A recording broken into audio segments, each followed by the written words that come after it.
was the Good War. The opposing factions, Allied and Axis, were defined by the men who led. Men who have become archetypes of good and evil. These men defined the conflict, rallied their countrymen, demanded loyalty, and hungered for victory. But if the leaders defined the war, it was the regular citizens who fought to defend their country. Ordinary men and women who rose to extraordinary heights in the midst of battle.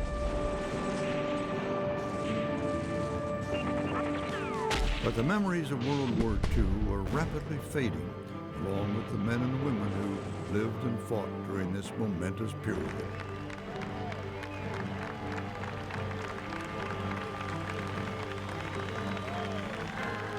Through their stories, we must preserve the valor and courage of the soldier, sailor, marine, and airman who fought this good war. For they are the heroes of World War II.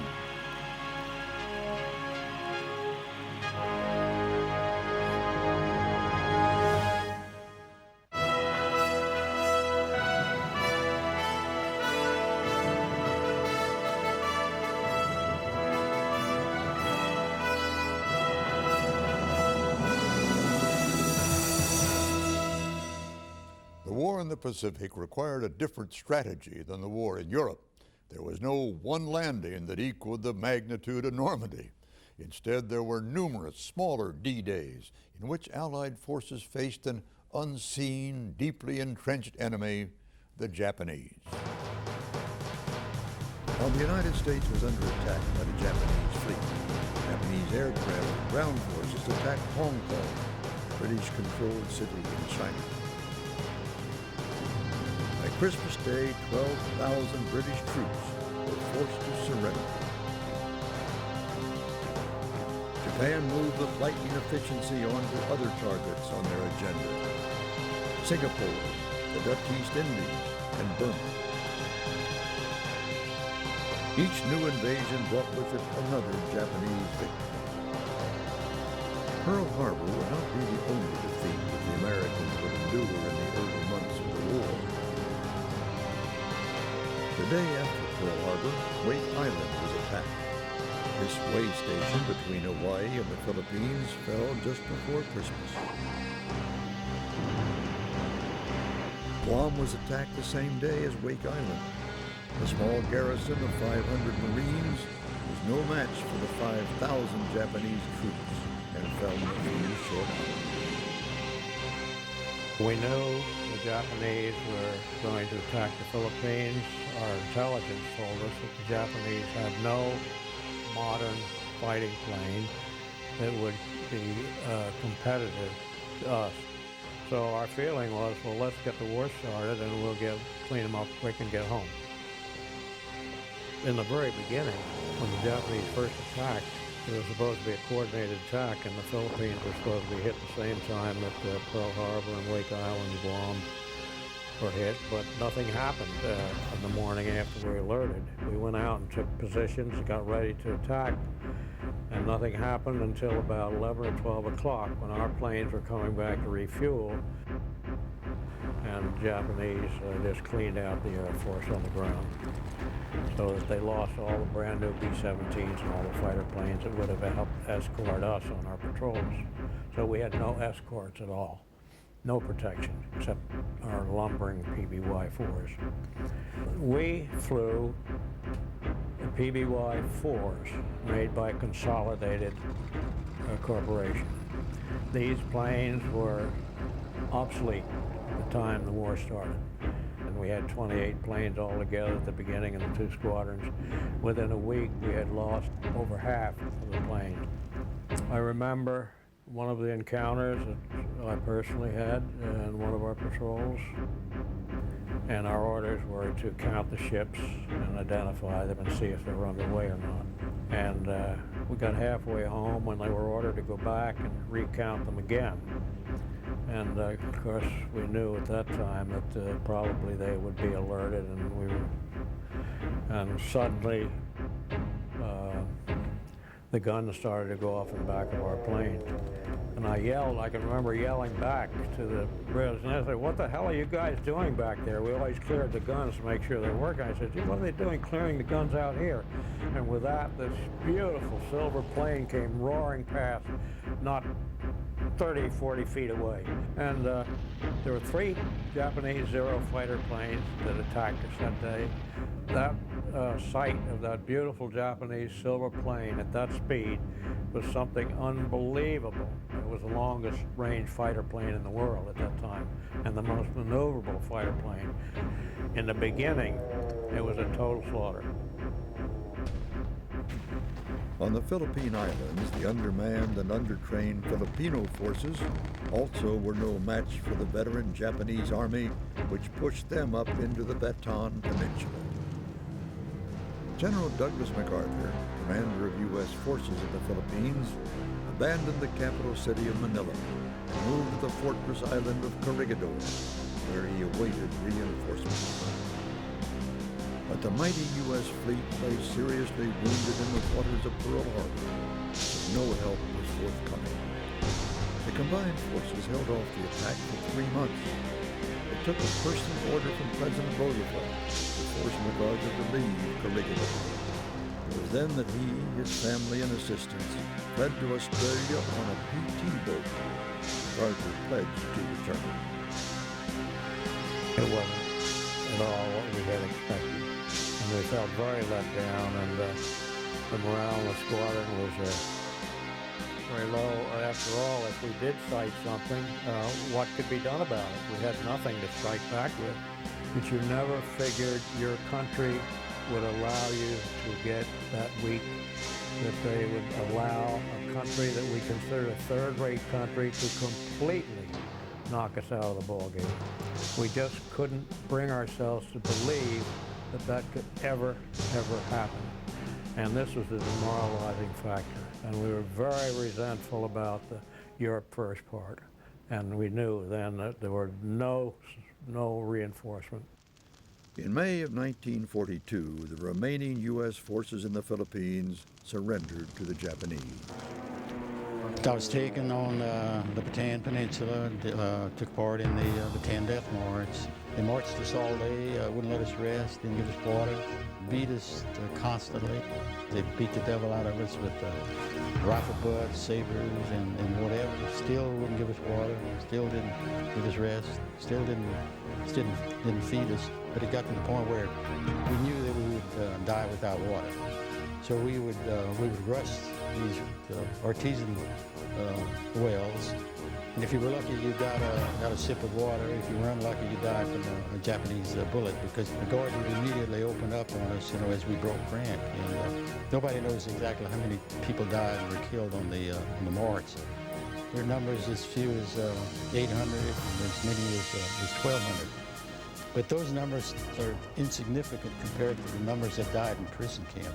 To look back at the war and compare it to what prison life was like, the war was a picnic compared to the life as a prisoner. So we went to Molamine, Burma, and they put us in a leper prison for a few days. And then they took us out to our first camp in building the railroad, 17 Kilo. And 17 Kilo, they had very poor water, and you got 1 canteen of water a day. Now, you could use it anytime you wanted to, but we started working out in the hot sun on the desert, on the railroad. And we moved to 80 Kilo, and that's when our people started really getting sick. We had dysentery, cholera, beriberi, and we all had malaria, but we did have quinine. And for ulcers, now like I had one here that I got stopped. A tropical ulcer would start out with a little red spot, and then a little white spot would get in the middle, and then it would start, and then the hole would just get bigger and bigger. And some of the guys had the whole bones of their legs showing before they died. The Japs showed us brutality, the beatings. In other words, I guess that was their only entertainment, was us, and they didn't mind working us over. When they beat you, you couldn't fight back, but you figured, you looked at them and says, you little son of a bitch, I can take everything you got to yourself. You didn't say it out loud. And you said, if I'm going down, you're going to knock me down. I'll be unconscious, and so I'll be here. And that's the way we whipped them, because they knew that we were Americans. By God, they knew. The year in Burma, we lost about a third of our people. We started out with 368, and like I say, 229 survived. In December of 43, the railroad's complete. The stories of the Bataan Death March and the Burmese prison camps, compounded with the devastation on Pearl Harbor, helped to strengthen the American resolve against the Japanese.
Admiral Chester Nimitz led the first major offensive in the Pacific. His objective was to drive the Japanese out of the Solomon Islands, where a large Japanese airfield was being built on the island of Guadalcanal. Marines who landed on Guadalcanal on August 7, 1942, faced little resistance from the Japanese construction crews. Most of Guadalcanal was occupied by construction workers who were finishing building what we called Henderson Field. There were Japanese troops there, but not a great number of them. They came later. They came in and made landings. But the original landing was unopposed. It was over at the adjoining island of Tulagi, Kavutu, Tanimbogo, where landing troops met Japanese resistance. I was part of a gun crew, but my main job was to haul the ammunition. And those were long clover leaves, not that long, and they weigh a ton.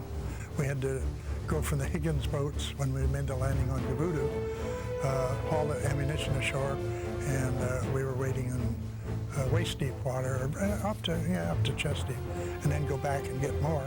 And that's when the Japanese decided that we made very good targets. But we lucked out. I got ashore without being hit or anything. I happened to be in a reserve battalion, so we didn't land till August 8th. They were parachutists and they had a rough fight there, so we went there to replace them. Finally got in those boats, we got ashore. We didn't have any fire against us, which was lucky, but there was a dead body next to me that was from the day before. And that was the first time I saw what war was like.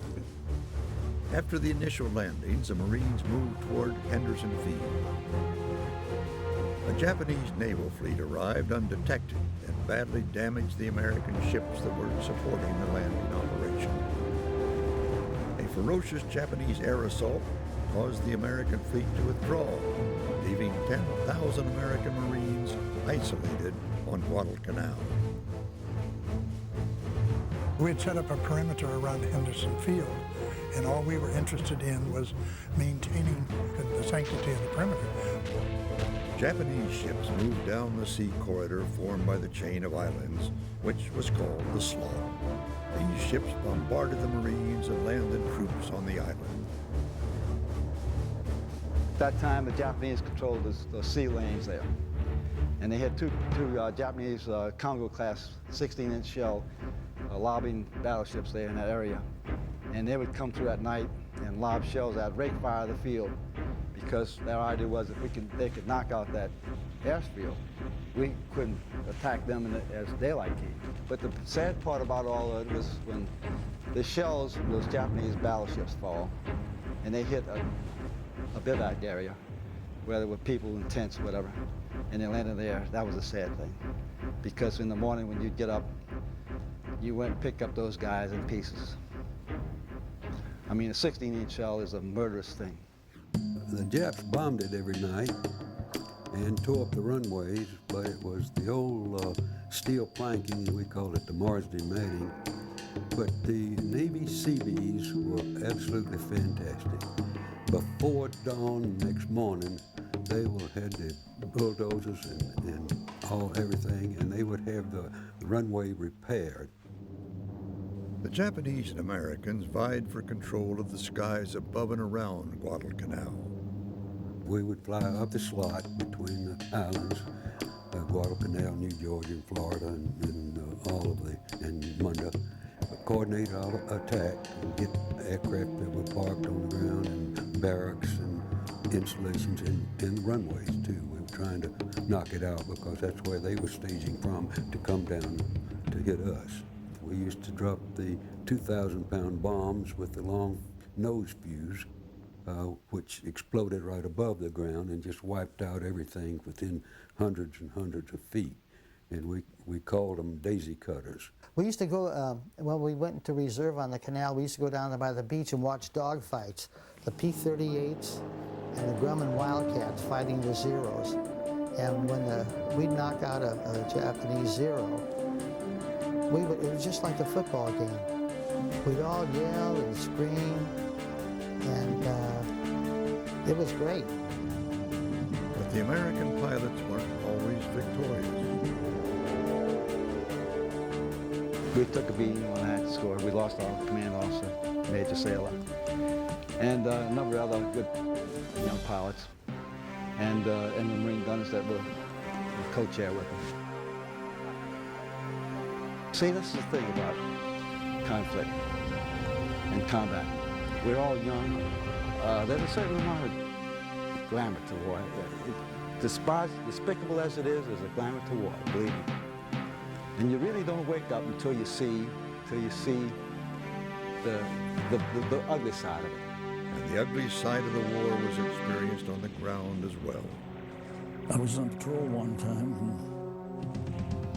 and sniper shot one of my friends. This one wasn't even in a tree. He was in the bushes a little bit away. But I distinctly remember the American kid that got shot. And he got shot in the stomach. It didn't bleed at all. So we carried him back to base. They didn't even evacuate him because he bled inside and died that night. It was very sad because I was close to the guy. The Americans received reinforcements and supplies.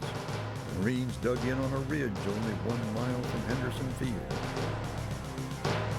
By October, the stage was set for the decisive battle for the island.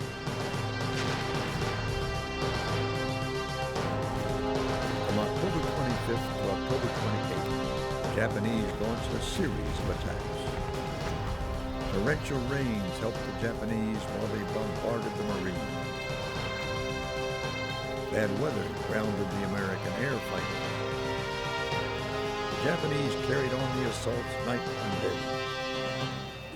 We had Zero coming in 24 hours a day, every hour. We used to call him Sewing Machine Charlie. We knew exactly who it was. We would hear that washing machine Charlie guy, this Japanese that was in a Betty bomber coming over, and his plane always sounded like it was missing. You thought it was crashing in a moment. But he dropped a few bombs. The Japanese came close to breaking the line, but the Marines and Army defenders held it together. This battle became known as Bloody Ridge. The Japanese lost almost 3,500 soldiers and were forced to retreat. In November, the Japanese tried another assault, but their troops were no match for the Americans. New American reinforcements arrived in December. By February, the remaining Japanese troops were withdrawn from the island. The Americans were in full control of Guadalcanal.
war in the Pacific presented new challenges to the Allied forces.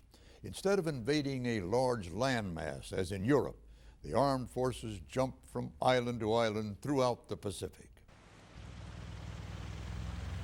And it was the Navy who moved the men and equipment from one strategic island to the other. Naval aircraft carriers provided floating air bases from which to strike the Japanese-held Pacific islands. For many naval combat crews, the aircraft carrier was home. First, we went to Nouméa, which is French Caledonia, and then we were ferried up to Fadi, which was in the New Hebrides, and there we joined our squadron. So that's when we first got aboard the Swanee, which was an escort carrier there. Life aboard an aircraft carrier was a hive of activity. It was like a little city without very many amenities.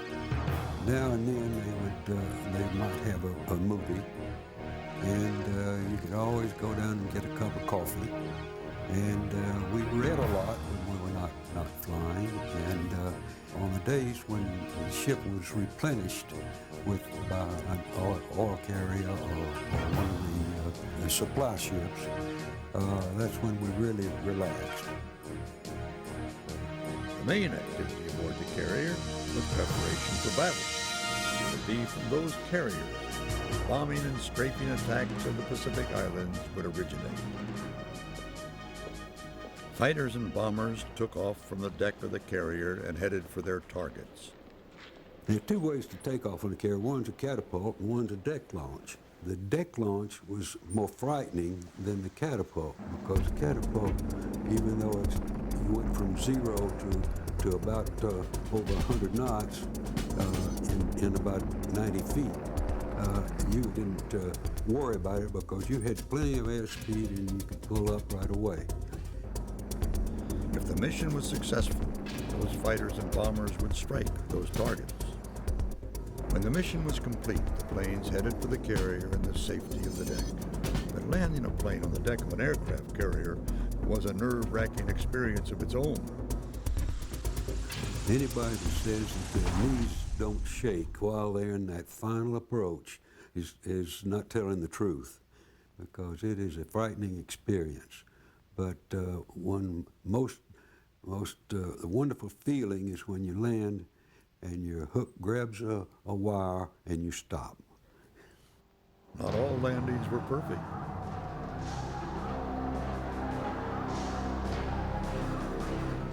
The ground crew always was there to help with any casualties.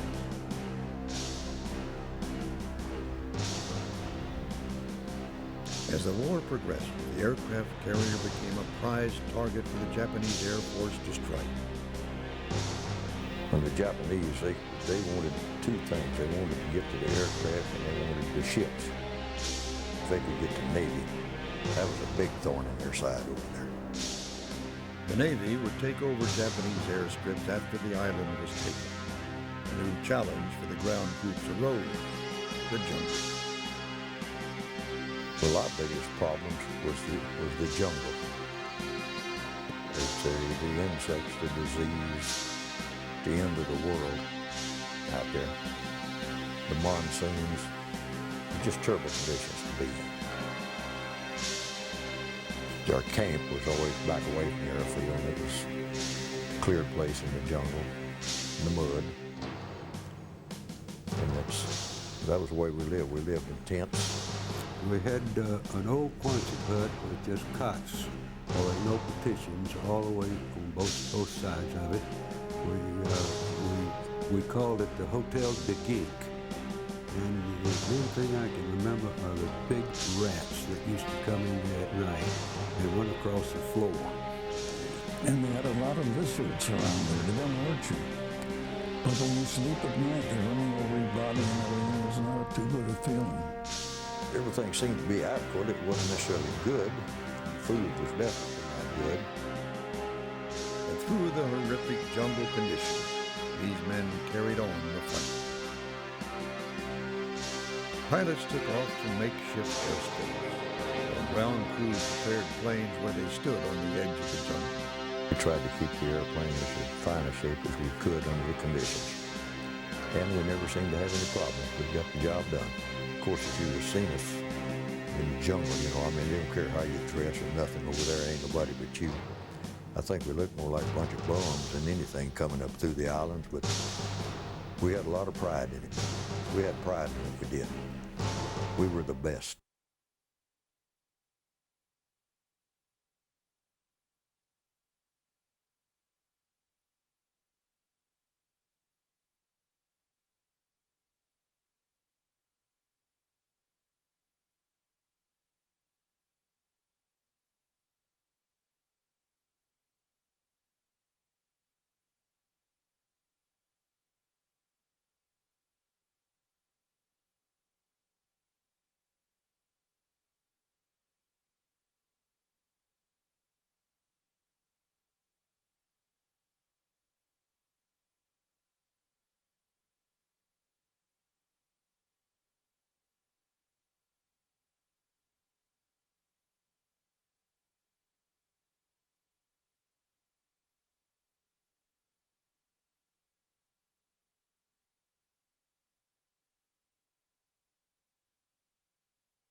Guadalcanal gave the American forces a much-needed toehold in the Pacific.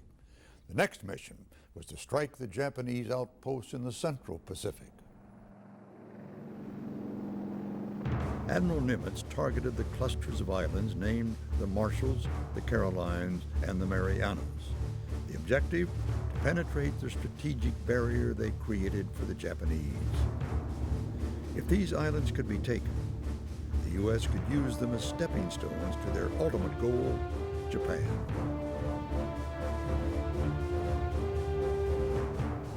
The first step in this campaign was to take two islands in the Gilberts, Macon and Tarawa.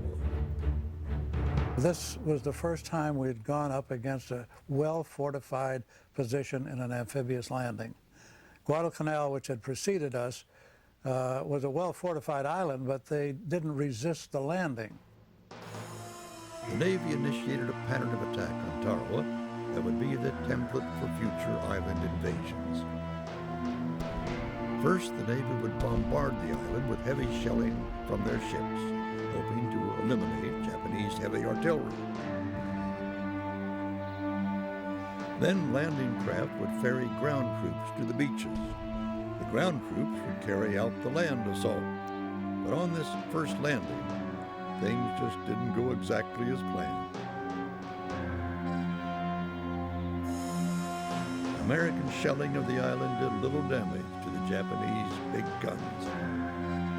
The shell fire hardly damaged anything on the island. It didn't put the big guns out of range. In fact, on the morning that we were going in, our ships had to go out another 5 miles to stay out of the range of the guns being fired from the island. So that delayed the landing. But the landing did proceed. There was a heavy machine gun firing at the amphibious tractors as they were coming in, which scared the drivers to a certain degree because they had no protection. These were not armored Amtraks. A bullet could go right through them just like opening a tin can. An additional problem faced the Marines upon landing, the coral reef. The reef kept the landing craft 700 feet away from the beach. It also interfered with the landing doors of the boats. I think we were probably the first boat to actually hit the reef and go in. And typically, if what would happen, the ramp would not go down. So all of the guys had to go up over the sides, and the gunnels of one of the LCVPs was about shoulder height. So when you got 60, 70, 80 pounds of gear on your back and everything else, it's kind of difficult to climb up over something and then drop in the water up to your chest. The Japanese had zeroed in on the edge of the reef. They knew where the boats would hit. So their guns are able to drop a shell right into the landing boat when it came up and dropped its ramp. And, you know, you'd see guys being exploded and blown all over the place. The Higgins boats could not reach the shore because of the coral reef. So we had to wade in to shore.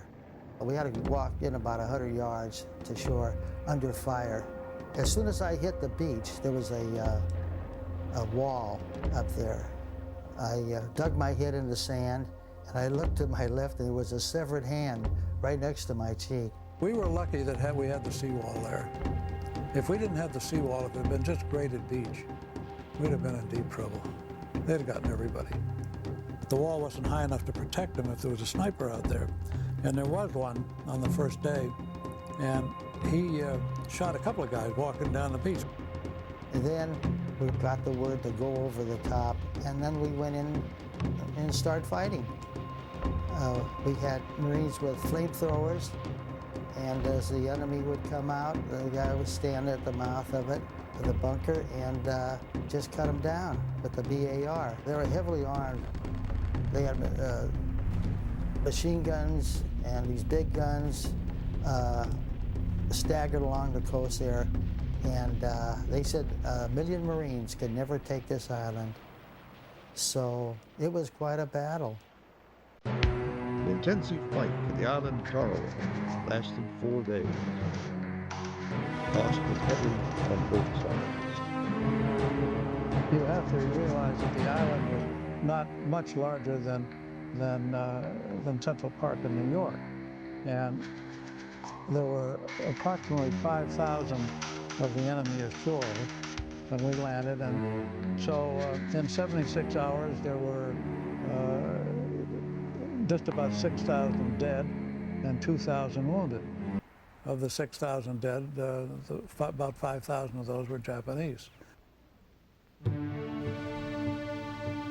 The battle for Tarawa was sort of a proving point for amphibious operations later come in the Pacific.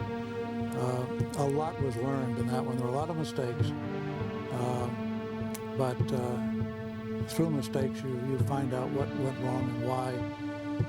But Tarawa, because it was that first landing against a heavily fortified force, told a lot. It indicated that the amphibious tractors were an absolute necessity. Another absolute necessity of war was the combat cameraman who captured the images of war.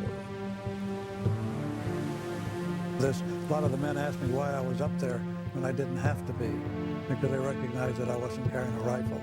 I wasn't there to shoot somebody, and they'd say something like that, and I said, yes, I'm here to shoot pictures.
Up until 1945, the Pacific War dragged on with great loss of men and machines. But as the Allied forces moved toward Iwo Jima and Okinawa, the stakes became even higher. While the Allies were recapturing the Philippines, the strategic bombing of the home islands of Japan began in earnest. But in order to accomplish this mission efficiently and to ensure a safe airbase for returning planes, the United States needed Iwo Jima, an island located just 760 miles from Tokyo. Experience had shown the Americans what a formidable foe the Japanese were. The Americans knew the closer they got to Japan, the tougher the fight would become. So the United States began bombing Iwo Jima for 72 days prior to landing. Iwo Jima was hit with everything the Navy and air power could throw at it.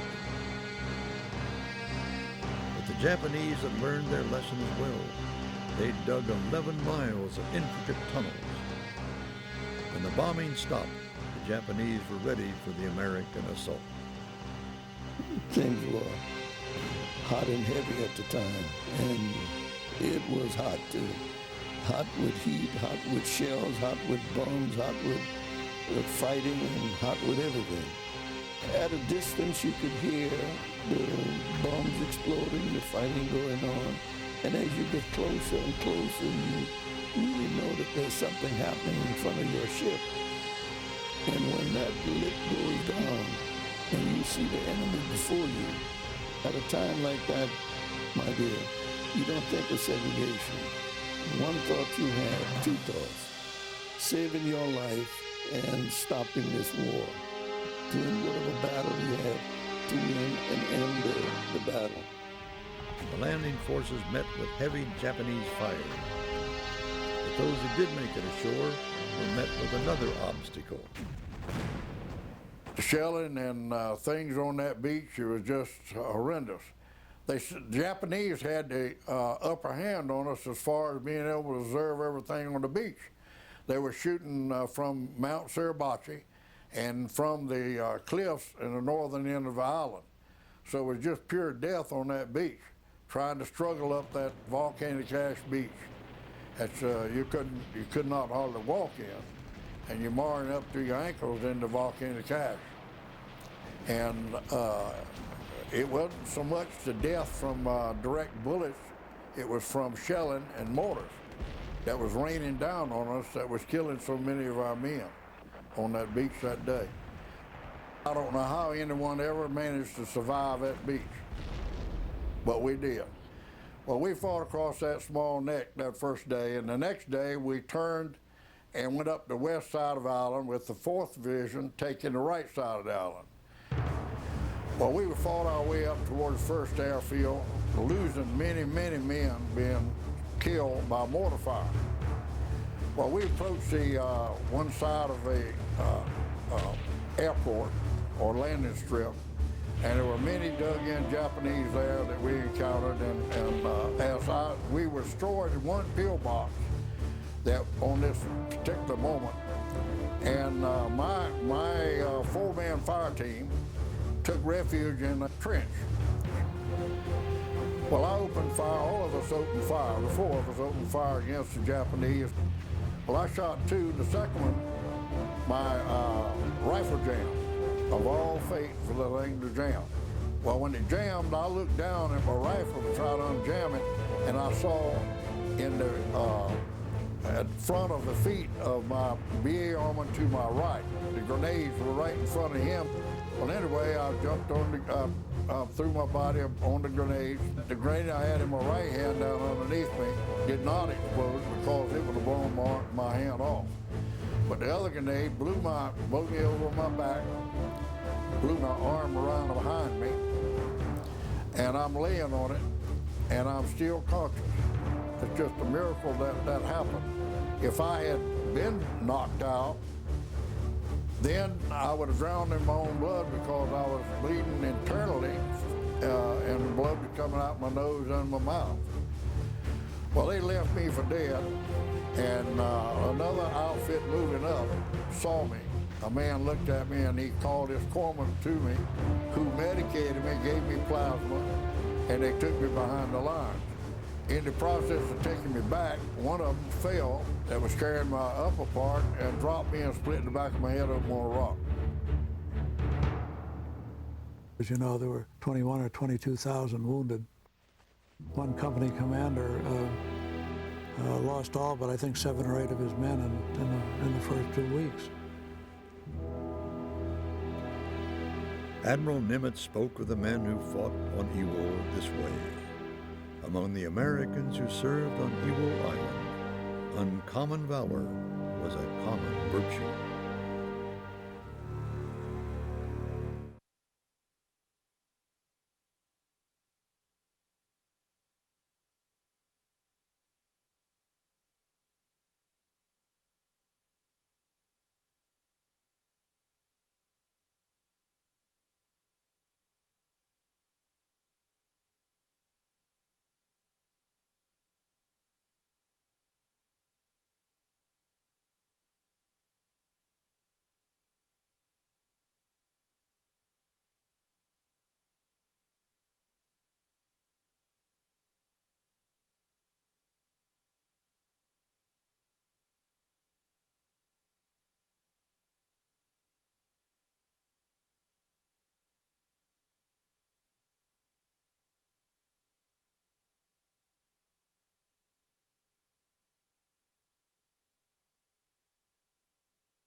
The next island on the way to Japan was Okinawa. My main invasion of where I went in on the first wave was Okinawa. We had 80,000 Marines and soldiers that invaded Okinawa, which was the most ferocious battle of World War II. We were the first wave ashore, and this was a little scary. And we went in at Easter Sunday morning in 1945, and the interesting part, we were looking for a disastrous entrance into the island, but surprising enough, we lost no casualties on the beach, and we got a foothold on that land before we encountered the enemy. The early part of the island fighting was relatively calm, if there is such a thing as a calm war. By week 3, we were getting a little more involved in activities, then the first thing you do when you encounter the enemy is you have casualties. And the mission there is to repair the casualties as best you can, as fast as you can, and get them back to the rear. The day of the actual action that I got the Medal of Honor for was just a routine day. We were securing a hill, and our platoon leader took a squad out to check out this hill, and we lost 8 or 10 that morning. And I'm working on some of them, and of course when the platoon leader got hit, then I had the opportunity of either going out after him or saying no. But this looked like it was workable, and as most of them did. And so I went out and I got into a shell hole with Jim Roach, who was the lieutenant that was wounded, and I was able to get some albumin going in his arm. Then I compressed him, and I just do the duties that you're trained to do, and they're routine. And then the Japanese, who were up above us, overlooking us, finally looked down and saw us. When they did that, then all hell broke loose. And they threw hand grenades down, and I threw my arm up, and I lost the right eye to a hand grenade, and I had a hand grenade in the stomach and one in the back. And so I was hit pretty hard. But after they hit me with the grenades, I had two choices. One was turn around and run, and if I did that, they'd kill me. I knew that. I've got to face them one-on-one, and I'm smarter than they are, and I'm faster than they are, and I can outdo them. And I grab his carbine, and I fire on him at every place I can. I grabbed the M1 after I got through with the carbine, and I went around the hill instead of going over it because it was too steep. I couldn't see very well, and I attacked him. And this whole procedure only took, minutes to very few minutes. And the M1, I could walk right up to him and fire. And when I looked around, and I'm the only person left standing on that ridge, I turned around and started working my way back.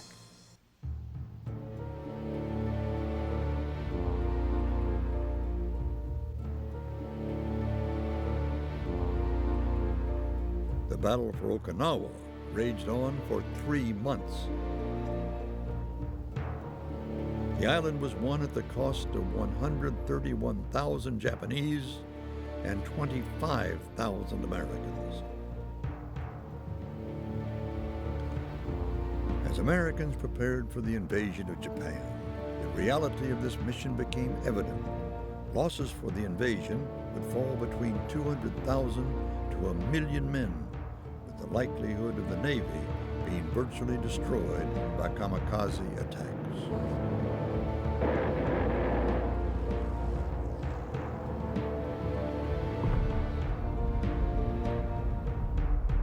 At home, President Truman wanted to end the war as quickly as possible and with the least amount of casualties.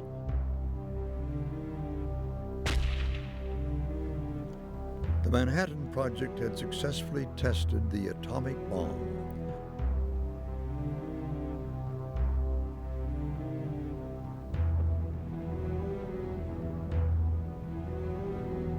Truman knew the destructive power of the bomb, but he also knew how many men would be lost in conventional warfare.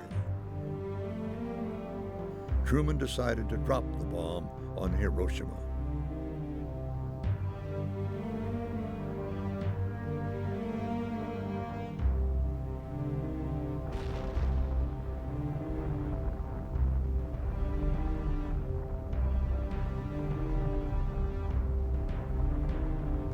But even with the devastation wrought by the bomb, the Japanese still did not surrender.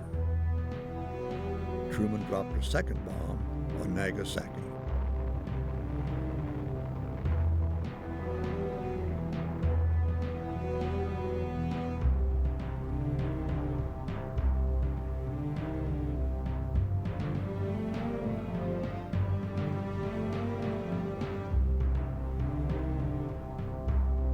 The Japanese knew they were defeated. The Emperor finally agreed to an unconditional surrender. I have received this afternoon a message from the Japanese government which specifies the unconditional surrender of Japan.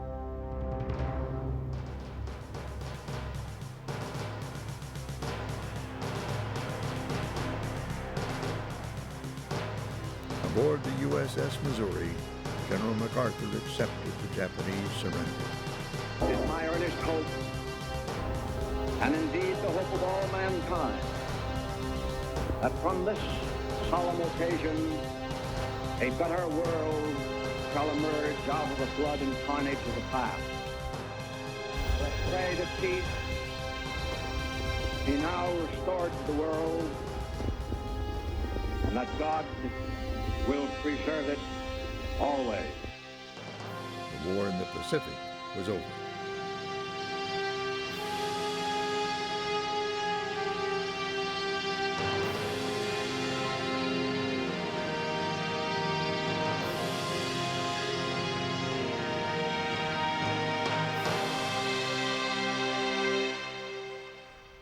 I'm Walter Cronkite. Thank you for watching Heroes of World War II.